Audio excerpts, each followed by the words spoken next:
conducted a very good election. We ask the court to take into account that there appears to have been a mistaken impression that presidential elections are determined by commissioners. Anybody who wants to become the president of Kenya must have in his corner the Kenyan electorate. And that voter who turns up in the polling station, not the one who stays away. And if you convince that voter who turns out and you get the majority of votes, you become the president. 7 commissioners cannot make you the president. 4 commissioners cannot make you the president. Who makes the decision as to who becomes the president of the Republic of Kenya? It is our humble submission. It is not the commission. It is not any of the commissioners. It is the electorate. It is the people of Kenya.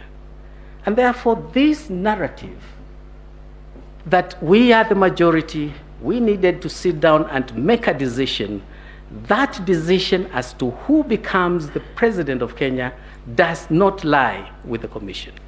Theirs is to midwife the process, and that is all they can do. We wish to submit that the first respondent won these elections fair and square. You've had the submissions and the evidence that has been presented by the midwife, IEBC. And they have made it absolutely clear that this election was conducted in accordance with the Constitution. It was computed in accordance with the Constitution.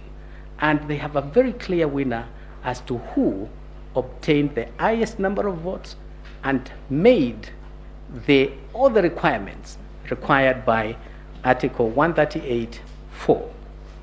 For that reason, we ask this court to consider that this petition is the consolidated petition are founded, they are all anchored on fiction. They are all anchored in forgeries. They are anchored in fraud. That clearly tells you these petitions are built on sinking sand, and for that reason, they must fail. I wish to ask the court amply to reflect on the ruling of King Solomon. Just like King Solomon before you, you have 2 gentlemen here, each one claiming a baby. The baby they are claiming is the outcome of the 2022 election petition. During the days of Solomon, there was no DNA, and therefore he could not easily make up a decision as to whose baby is this. Today, you don't have mothers competing for this baby. You have 2 gentlemen, each one of them claiming the baby. What does the petitioner ask you to do?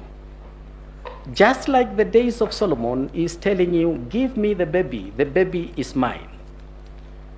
And then he goes on to tell you, if you cannot give me the baby, slice it into 2.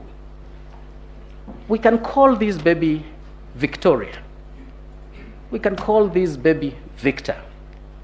But the more gender-neutral term, let's call this baby Victory. Baby Victory has a clear DNA. Baby Victory